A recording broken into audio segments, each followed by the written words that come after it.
Connor Ford. And I'm Jason, also known as Jimmy Adams, and you're watching the Cardinal Insight. In this week's news, we had the opportunity to cover a variety of topics. For starters, we had the opportunity to get the scoop on our Winter Sports Week. McClave Junior High and High School is getting prepared to celebrate the winter sports season with a wild week of shenanigans planned. The Winter Sports Week will take place from January 29th through February 3rd. During the week, Mr. Ortiz and his FBLA group will have activities planned for lunch, which include Crazy Girl and Guess That Song. Each class will be participating in a poster decorating contest. More information will be posted early in the week. Junior High will have their dance on Wednesday, January 31st from 3 to 4 in the cafeteria. The royalty of this year will be announced at halftime of the boys' game versus Sierra Grande. The final bit of information will be the pep rally, which will take place at 2:30 p.m. on Thursday, February 1st. The dress-up dates for the week are as followed.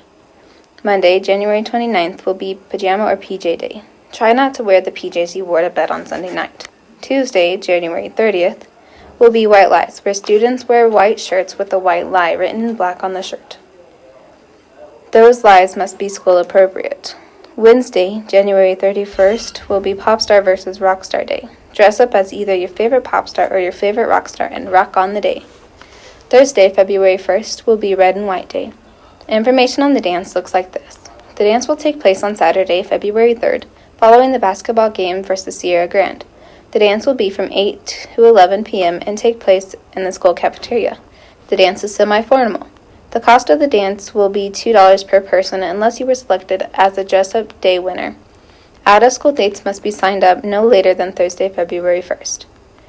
We had the opportunity to ask some of our school members what they were looking forward to the most about Winter Sports Week. Here's what they had to say. I heard y'all play games, so games. I am most excited to see all the participation on the dress-up days and all of our school spirit at the pep rally. I'm most excited for the basketball games and the dance. I'm most excited for the dance and the basketball games. The thing I'm most excited for this winter formal is to be able to participate in the lunch activities and the dress-up days. I am most excited for our basketball game and the school dance. At Winter Formal Week, the thing I'm looking most forward to is the lunch games and probably our basketball games. I'm most excited for the dance. I'm most excited for dress-up days. Monks out. I can't wait for this year's Winter Sports Week. Sounds like we're going to have a fun week ahead of us. Now on to sports. Our field reporters are able to sit down with each team competing in the winter sports season. Let's kick it on over to Michaela Phillips for her scoop on the girls' basketball team. The McClave Lady Cardinals, now sitting at number 2 in the Chassis Seeding Index, have started the season out the way they had imagined. After previously winning 9 straight to the start of the year, the Lady Cards dropped a heartbreaker to the number 2 team in 3A, the Peyton Lady Panthers, in what could be the game of the year in any classification. Here's what Coach Howe had to say about their effort from Saturday and their matchup against Peyton.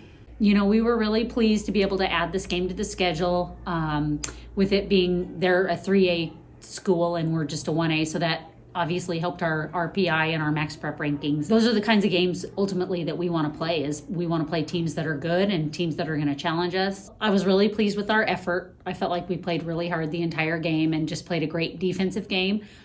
We just honestly didn't have enough gas in the tank at the end to get the winning basket. Our reporters in the field had a chance to sit down with Josie Aragon, one of the assistants for this year's team, and asked how she thought the season has been going as a whole.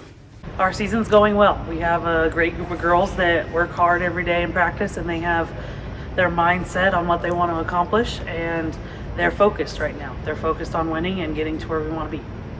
After asking how she thought the season was going, she was asked about the upcoming games for this week and how she expected those games to go. Our next games are Thursday and Friday. This week we play at South Baca Thursday at 4 and at home Friday against Grenada. With the group of focused girls we have right now, we should have great outcomes both nights. Our girls are more experienced, so we should really come out on top both evenings. Once again, the Lady Cardinals will be on the road to take on the South Baca Lady Patriots. That game will be played in Vilas Thursday night. Then, on Friday night, the Lady Cards get to defend the nest once again. As the Grenada Lady Bobcats look to come and score a big win for their season, the Lady Cards handled the developing program of the Lady Bobcats last season, taking all 3 wins from Grenada on their way to a runner-up finish at last season's state tournament. We look forward to some great basketball games for the Cards this weekend. Back to Connor and Jason at the studio. The Lady Cards look fantastic this year. We are excited to see this team look to make another appearance in the state title game. Now, let's move on to boys basketball. The boys basketball team is currently ranked in the top 5 right now with a record of 6-4. The Cardinals are coming off a win against the Springfield Longhorns, which took place 2 weeks ago on January 11th. The early portion of the season saw the Cardinals battle some tough teams, including Stanton County and Syracuse, the number 11 and number 8 ranked teams in Kansas's 2A classification. They also dropped a close one with the Shine Wells Tigers, who are number 1 in 1A, and lost to the number 1 team in 2A, the Simla Cubs. The Cardinals clinched their second holiday basketball tournament championship in a row earlier this season and continue to look to add more hardware at the end of the year. Connor Forg has a scoop on the Bird game. All right, today we're here with Ethan Bronneman, one of the leading scorers on the McClave varsity basketball team. Ethan, how do you think the season is going right now? I think it's going pretty well so far. We got a lot of things that we can clean up. Okay, and what are the things you think you can work on as a team? I think effort is one of them. Just hustling back, get in front of people. If we give in our effort, we're as good as anybody in the state. And how can you help this team? I get on this team by doing what I do is shoot the ball. So as long as I have confidence, shoot the ball well, that's what I'm doing, and effort too. Thank you. I'm here with one of the leaders on the team, Ray Monterey. Ray, how can you impact this team this year? By helping the team out, just pushing them to the very best every day of practice, during the game, keeping their heads up, tell them to shoot the ball with confidence, play with confidence. Okay. Ray, where do you think this team can go? Pretty far. See us playing for a state championship and state tournament this year. I'm here with Toph Kelly, the leading scorer on the McClave Cardinal varsity team. Where do you think this basketball team can go? I think we have the potential to win state. I feel that we have enough talent and we have the capabilities to go all the way. Where do you think you stand? Like, how are you helping this team out? I feel like I'm helping by just being a contributor, scoring, rebounding, any way I can help the team. Thank you, Tough. Great work so far. Tough schedule, but the boys seem focused enough to prove to everyone that they're on the right track. Let's go to the mats and get the scoop on the wrestling team. The wrestling team has been doing pretty good this year. The Rivals started out strong, taking good places at their early tournaments. Their momentum started to slow down after the Lamar tournament, but they are turning around and projected to do very well at state.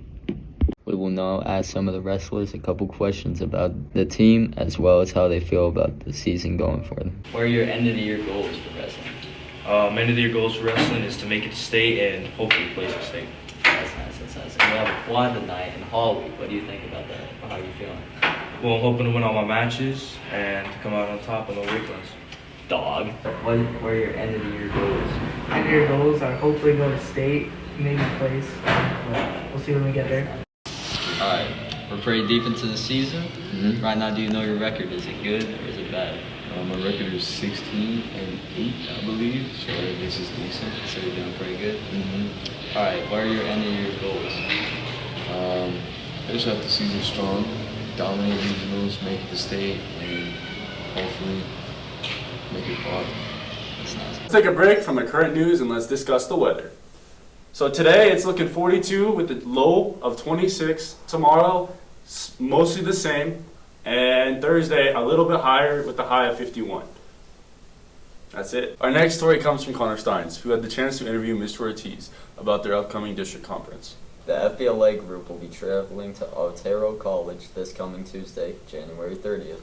Several schools from the surrounding area will all come together and compete against one another in business competitions. Let's hear what Mr. Ortiz has to say about the conference. How many members do you have in your chapter? So this year for FBLA, we have 53 members. Well, actually, I think now we're sitting at 50. We had a couple kids leave for homeschooling, so that puts us down at 50. But 50 members is pretty good. It keeps increasing every single year, so I'm looking forward to it. What are your expectations this year for district and state? Expectations for districts, I think we've spent a little bit more time working on projects than we have in the past. I think for the most part, most of our kids have gotten their projects done, and they look pretty good so far. I fully expect to have, last year I think we had 27 competing members make it to state. I'm expecting more than that this year. I think we have some pretty solid projects. I think there's 5 or 6 groups that have a really good shot at winning our district conference and going to state. But I expect us to have a couple more others that finish in the top 4. So talking about last year's state, we had 27 members go to compete. We had 29 total because we had a couple of our officers go to be some of our voting chaperones for the conference.